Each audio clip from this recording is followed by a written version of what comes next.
Usa kakailan ako nga mi-confide ug miduol ningon siya, Pader, naagid ko gikalagutan nga di jud ko ganahan mo tagad niya sa kung saon pa. Apan mga igsuon, wa gyud gitugot. Nag-abot sila sa usa ka lugar in a public place. Unya kini yang gibati naglagubo iyang lubhan. Apan sa iyang paghuna-huna, mas midaog ang iyang pagka-Kristiyano. Iyang gibuhat, nagpaubos siya. Iyang gitagad o nagpakita siya smile. Apan mga igsuon, kung sa iyang nakuha, wala siya panumbalingan. Kana bitong inana, siguro nakasinati sa mo ginana klase. Bisan pag na-exert na kag-effort, aning kamot yun ka, nga ang imuhang pride, capital I, imong pagamihan gamay, pero wala gihapon. Siya bation ninyo, kung kamo may nahimutangan, di ba sakit?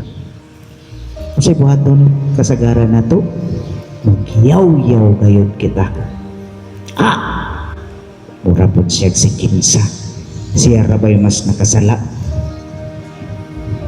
Mga igsoon, kung magpaubos kita, kinahanglan pagayod o lahi pagyod nga pagpaubos. Napay prerequisite sa tinuod nga pagpaubos. We must go beyond emotions. Kay kung emotions na gani atong basihan, sakit kaayo na. Sakit. Lisod kay ang emotions fleeting, mag-usab-usab man kana. Kung ang ato ang tinuod, kung gipuy-an nato ang atong pagka-Kristiyanos, binasihan sa atong emotions, kawang dili nato matugkad ang priceless value sa atong pagka-binunyagan. Sayang, kinahanglan we go deeper, unconditional. Kung mayroon kita nga ako na siyang gipasaylo, ayaw na pag-agad kung mutagad siya ni Mugli, ayaw na pag-agad kung maayo siya tinagdan mo o ikaw gipasaylo ba kanya pa sa ikaw, sigurado ka sa imong gibuhat nga walay pagbuhat-buhat, unconditional o beyond, no, transcendental. Lawom-lawom. Mga igsoon, natapos na kita sa panahon sa Pasko, no. This is the start, the beginning, no, ang pagsugod tungod kay sa atong ebanghelyo, sa atong pagbasa, sumala ni Juan ang pagbunyag man karon, kapistahan sa pagbunyag sa atong Ginoong Dios nga si Jesucristo. So si Jesus, kung atong gisgutan, limpyo, way sala. Ang iyang putli nga sinina sama sa kaputi, no? Kung ato lang i-actualize sa tawhanon nga pang lantaw, o sa kaputi kaayo nga sinina ni Kristo, way bahid nga mansa.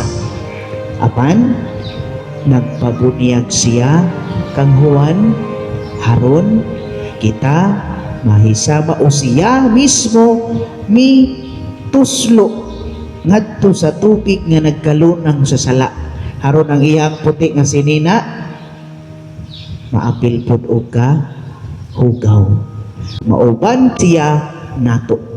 Pero wala ni nagpasabot nga siya na isala, wala siya isala, pero ang mansa nga naa sa iyang puti nga gisuot, dili iya kundi atoa ang mga sala nga nagkalunang iyang giabsorb sa iyang puti nga sinina.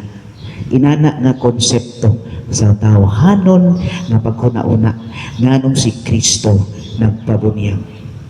So diha sa bunyag mga igsoon, ang makagagahom nga Dios mao gayud. Ningon si Juan, dili ako ang ngayan mo bunyag kanimo. Pero niingon siya, mi-insister siya, nga pagabunyagan gayud siya. Haron siya mahisama kanato. Wala siya nang wintak. Apan iyang gipakita ang iyang gugma alang kanato in solidarity with the sinners. Wow. Inana kaanindot ang atong Ginoo mga igsoon. Si George Caird niingon sa iyong komentary sa usa ka ebanghelyo. Nangutana siya, ngano kaha nga si Jesus nagpabunyag sa inyong bahin o sa kay inyong tubag, anak? Bitaw, no? Ngano bitaw nagpabunyag pa si Jesus? Nga wa man ka siya sala. Si Caird mingon, si Jesus nagpabunyag dili lang tungod sa iyahang pribado nga mga rason, apan tungod mituman siya diha sa tawag sa pagkatawhanon. Tao si Jesus, ordinaryo si Jesus sama nato nga mituman gayud siya sa tulumanon sa usa ka tawo. Grabe, no?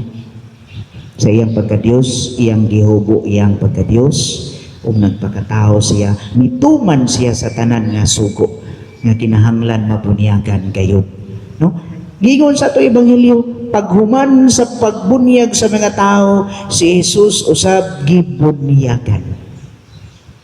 Now, kung mangutan na kita, unsa dining bunyag alang kanato? This is a very basic catechism.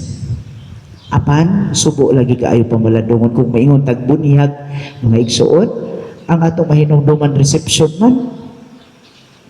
Unsa oras ang bunyag? Ang reception sa oras. Ato na law sa reception.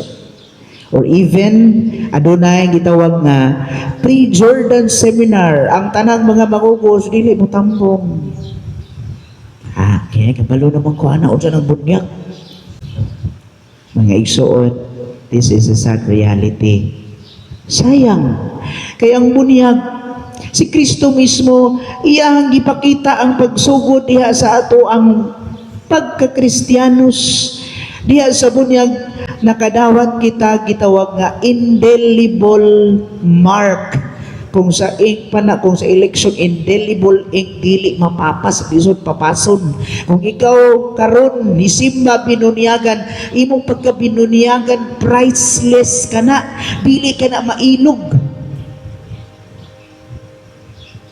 Apan, usahay gikalimtan, wa pasabot unsay bunyag. Nagbunyag dinhi kung naay bunyag nato kanang 10:30 nga mas saba kaayo ang gikabisihan ang kana bitong extracurricular activities. Wala kasulod sa solemne nga sakramento nga gisaulog sa bunyag. Wala makasinati gayud sa grasya sa Espiritu Santo. O kana kay dako kaayo natong i-work out mga Kristiyanos, mga Katoliko. Naunta, atong hatagan kinigbili. Kabisan si Kristo sa unang pag-ari niya sa kalibutan, nagpabunyag gayud siya haron matuman ang kasulatan. Nagpabunyag siya haron kita usab makaambit. Kung atong tanawon si Kristo sa iyang pagkaginoo, mi kanaog siya sa kalibutan. No, nasa effort nga munaog, unya kita nga naa diri sa kalibutan, wa kay effort. Di tamaning kamot. So kung maingon kita sa bunyag, giligok kita, gitangtangan kita sa sala nga panulundon. Nasabtan kaayo nato na. Pero diha pod sa bunyag, ang giingon, namatay kita uban ni Kristo ug nabanhaw kita sa bag-o nga kinabuhi. Kanindot ana nga gasa. Kanindot unta nga ato kana pagabuhian. No? Usahay malimtan nato nga precious kaayo ning bunyag alang kanatong tanan. So mga igsuon, diha sa pagbunyag nakadawat kita. Balik-balik na gyud nato, no? Pagkahari-pari og propeta. Maayo na siguro kaayo sa mo ana. Pero the question is, are you practicing being a priest common priesthood, no, dili ordained priesthood, but common priesthood. Nadawat nato na sa bunyag, nadawat nato ang pagkapropeta, ang pagsangyaw sa mayong balita. Are we preaching the good news? No. Mauwaw gani tamo istorya. Kalisod. Kunya, pagkahari. Ang pagkahari, dili ta magpahud-hawd sa katilingban. Instead, we must go down, humble ourselves like Jesus. Di man, masahod man kita sa katilingban. Again, kitang tanan, angay nato tanaw natong kaugalingon kung ato ba kininabuhian. Sama nga ni si Kristo gipakita niya ang pagkabinunyagan. Mituo gani siya nga Ginoo na siya. Wala mag-isa ng winta. Nga ako, Ginoo na ko, magpabunyag pa jud ko. Wala. Wa siya'y reklamo. Pero kita puno kaayo ta sa reklamo. So, mga igsuon, isip binunyagan, anaa ang ato ang pagkasimbahan. Kumustahon nato nga kita sakop sa simbahan. Kumusta ka isip simbahan? Nabuhat ba nato ang ato pagkasimbahan? Kung sa may ng misyon ani nato, adunay kita ang gitawag nga conversion. O sa kaistorya nga akong ginabalik-balik na ni siya og istorya dinhi sa ato Daghan kaayo ang nanimba no sa usa ka parokya. Apan miabot ang panahon nga nagka-problema. Adunay mga kalamidad. So, ang nahitabo gamay na lang kaayo ang nanimba. O niingon sila sa usa ka pari, sa Padre Cura. Padre, naunsa naman tao ng simbahan? Daw nangamatay naman ng mga tao. Wa na may nanimba. So, niingon ang pari, bitaw, nakabantay ko anak. Sige, magmisa ta, kaya nangamatay naman ang simbahan, ang mga tao. So, naghatag sila og votive mass, nagpahigayon si Padre. Patang siya diya, dako kayong kahon. Sa panahon, tungod kay nagsaulog sa votive mass, tungod kay nangamatay ng mga tao, wa may tunga-tunga, naglinya ang uban nga nanimba. O, kipakita dito sa kahon. Himan-himan, paglinya sa mga tao o ilang pagdungo. Nakita nilang ilang kaugalingon. Kaya adunay sa amin nga gibuta pare. Kaya ang maong simbahan nga nangaluya, nangamatay, mao kita. Mga tao ang sakop nga katawhan sa Dios. Nangaluya na kita. Ang atong pagkabinunyagan, ikalimtan na. Ang igsuon, let us not pinpoint each one another. Dili kita sige og blame sa uban, kundi atong tan-awon ang matag usa. Nga di sa atong pagpaningkamot sa atong kinabuhi, dili unta kita magsigig pangwinta. Kundi kwintahon og tan-awon nato atong kaugalingon kung giunsa nato pagkinabuhi ang pagkabinunyagan nato. Ang priceless value sa atong pagka-Kristiyano nga sama ni Kristo. Nga iya gayong tusmaw iyang kaugalingon haron mahiusa uban kanato. Pero kita, usahay, mangita pita, asa di ay ang Ginoo sa panahon nga nagkalisod ko. Hilas ra kaayo. So mga igsuo, this is about the time for us to check ourselves. Pag-una, magsugod na kita sa ordinaryo nga panahon, ang misyon ni Kristo, mauna na atong mga readings, ang mga misyon ni Kristo, pagpakita niya sa iyahang mga buhat sa kaayo o kaluoy. Hinaot, after all our celebration, naabot na si Kristo sa Pasko, gibunyagan na siya, kita usab, mahiuyon o mahisubay sa dalan kung asa kita padulong. Mga igsuon sa katapusan, atong pangutanon ang atong kaugalingon.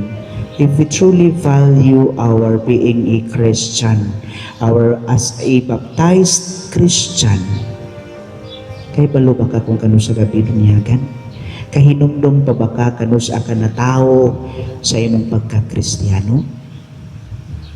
Then, Kung wala ka kay balo, hala kay kaya ang imuhang baptismal certificate o tanawa o pamalandungi na kanang adlaw ikaw na tao uban ni Kristo o nabanhaw uban kaniya nga mahimayaon. Usa kini mao'y atong paningkamutan na atong mabuhat taliwala sa atong pagkamakasasala apan ang gugma ni Kristo uban sa Espiritu Santo kanunay gayud magauban kanato. Hinaot pa unta.